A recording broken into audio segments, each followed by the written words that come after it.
Hi everyone, I am so excited to be sitting down today with Mandana Dayani.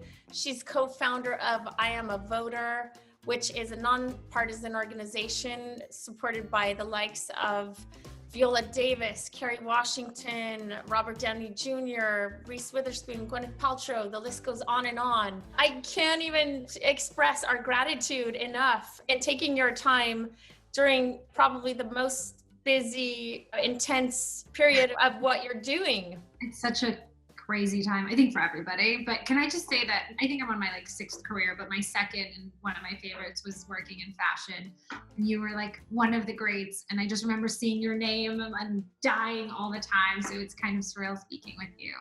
It's really fun for me. Thank you.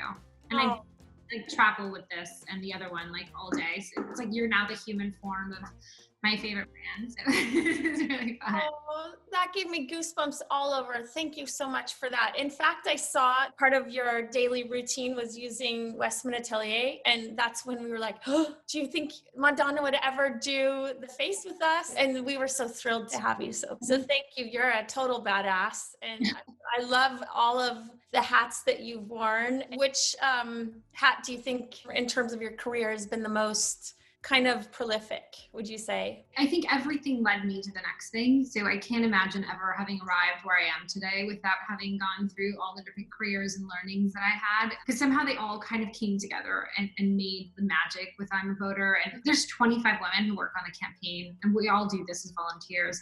And I met almost all of them in all those different versions of my life and my career, and just this perfect harmony of us coming together with all of our different skill sets. And I think just going into it without really an agenda, without this great plan of what it was going to be, it was just all heart and all mission. And it's insane what happens when you're really focused on one singular message and idea. What was it that led you, the tipping point to start I Am a Voter? I'm an immigrant, and coming to America is a pretty scary and surreal experience, but you're also, I think this is one of those things that's always treated terribly in the media. I think immigrants are actually some of the most patriotic people in the world, because we're all so grateful to be here, and we all know what our lives would have been had we not had the opportunity to be here. And so we came to America literally with no money, and my brother became a surgeon and I became a lawyer, and it was just this persistent hustle of what does that mean for an immigrant family. And so I've always felt this need to give back, and I've always felt so protective about America. And I think when you love America, you challenge it to live up to its potential. Mm-hmm. And when I had my second daughter, Miller, I was home and I started seeing the images of what happened with the children separated at the border. And the thing, when all of your insides just implode, I could not understand how the country that I love, that saved my family and welcomed me with open arms, would ever treat families that way. You're a mom, that feeling where you don't know where your child is for 3 seconds at the grocery store. It just seemed so inhumane. Yeah, and it was entirely a punitive policy, right? They knew that it was inhumane, and they felt if they did the worst thing you possibly could do to a person, it would deter other people from doing it. But you're also doing the worst thing you could ever do to a person, and that part gets lost somehow. I think that's when I started feeling something's broken. The noise and the political divisiveness was so hard for me to just understand, and thought okay, maybe I can just start helping different politicians with their messaging or their branding or whatever. Every single time I took a meeting, it was well, if you want to change this, or you want to change this, or you want to change this, we just need people to vote. I was I'm not voting. What are you talking about? And I think, again, when you're an immigrant, it's the coolest thing you could ever do when you turn 18. And so then I started really looking at the data. And when you see the numbers of the people who don't vote, it is terrifying. And then I think the more and more I got into it, the more I really felt there was this opportunity to excite people about voting, to show them how cool it is, and to build some FOMO around it. And we do this all the time, right? Coming from the consumer space, we do this for 10 Marvel movies a year. How can we not communicate how cool and important voting is? Why do you think that there's so many people who don't vote? I had seen so much messaging growing up about voting, but it always felt somebody was shaming me or talking down to me, you should vote. And it always felt my mom telling me to renew my DMV. To do your homework. Yes. And so we wanted to kind of not tell people what they should do, but constantly elevate the profile of the voter. It's so interesting in life how my husband always talks about the process being the reward, how everything you've gone through, all of your different careers, being a lawyer, working in fashion, now having this I Am a Voter, and also you have your podcast, which you get some incredible people. So again, the foundation, I think, for all of this has always just been that, like, I'm a nerd, right? Like, I went to law school. I've always been a nerd. And Deborah Messing, who's my partner in the podcast and also works on I'm a Voter with me, I was joking with her one day. I was like, hey, if we launched a podcast, we could meet these people and, like, we could get them to be our friends. So Ruth Bader Ginsburg was, like, a huge influence for me in law school, and Deborah and I were just, like, obsessed with her. And we just kind of, like, the idea of this dissent with her was so impactful. And I just kept thinking about that. And in a weird way, I kept realizing that that was, like, the thing that every one of these people did. They just challenged the status quo, or they stood up to someone or advocated for something. I don't even know if this is a word, but I feel like these people are all dissenters. And then we just were like, that's an amazing thing. It's, like, also just so positive. So inspiring and aspirational. It just feels like it gives you hope. So much hope. I think people actually are inherently good, and I think they want to do good things. I think giving them the tools and the information to show up has just been, like, one of the barriers that they faced. Oh, mommy. I knew one of the little squirts was going to come in. This is Mandana. Hi. Guess what? She helps people understand how cool and how important and how easy it is to vote. Oh. Yeah. Can kids vote? Not yet. So cute. I love it so much. Having children, how do you deal with what's going on? I would love to learn from you.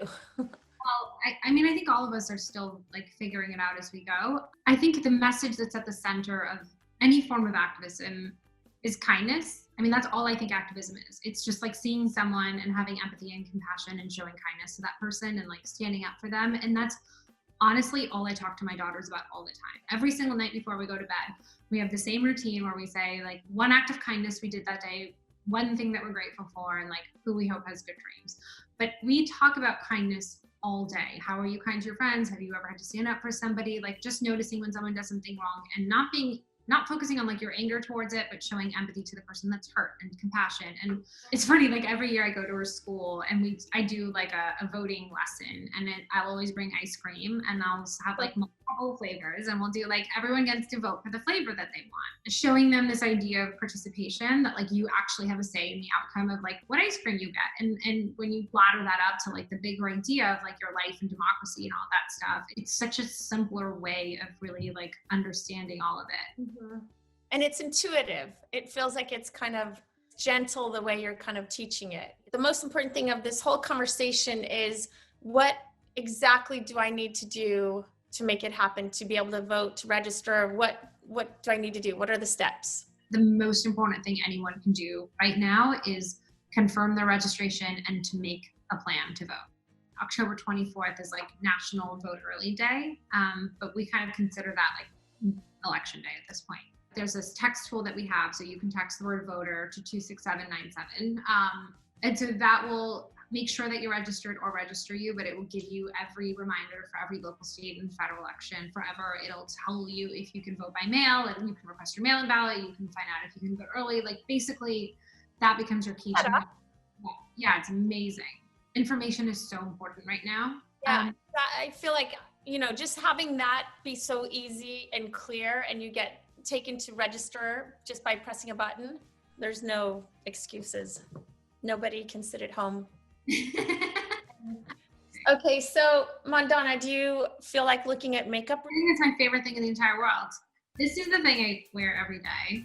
This one's, I mean, it's so worn in. Oh, is that the Coup de Soleil, the Beauty Butter Bronzer? Yeah, God, it sounds so much cooler when you say it. This is how I survive every day. Concealer and these two things and mascara every single day, all of which are yours. Oh, that makes me so happy. I have basically started almost every day with a little bit of concealer. I live by this highlight stick. It's embarrassing how much I've used it because now it looks horrible. But I basically just use it mostly like all along here. Although you need to tell me if I'm using it incorrectly. Like, So it's kind of just to freshen up your skin, right? And open your complexion wherever you want to look like you're, naturally radiant. After, especially when you're working such long hours, I might just dab it even right under my eyes, a little bit on my Cupid's bow, tear duct, and then to create more of a sort of ethereal complexion, I'll use it under my foundation,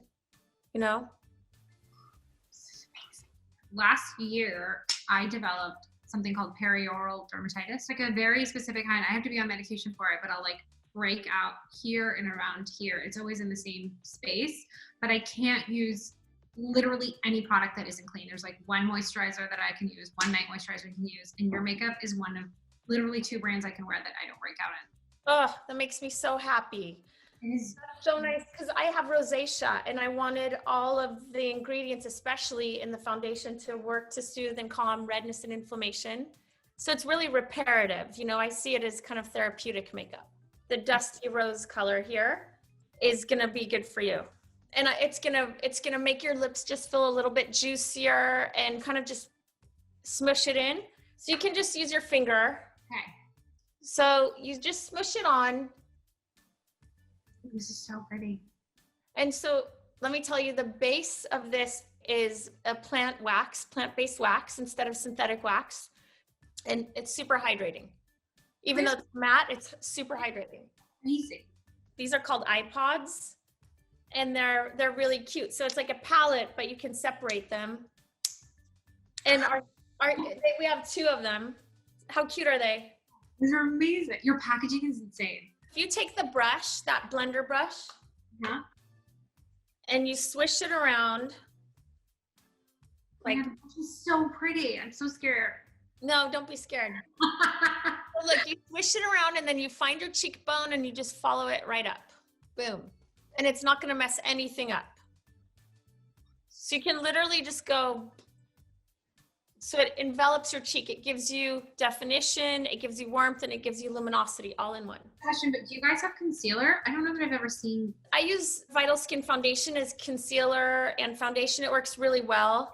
No, you can use it for both? Yeah. I was really, as you can tell, running low.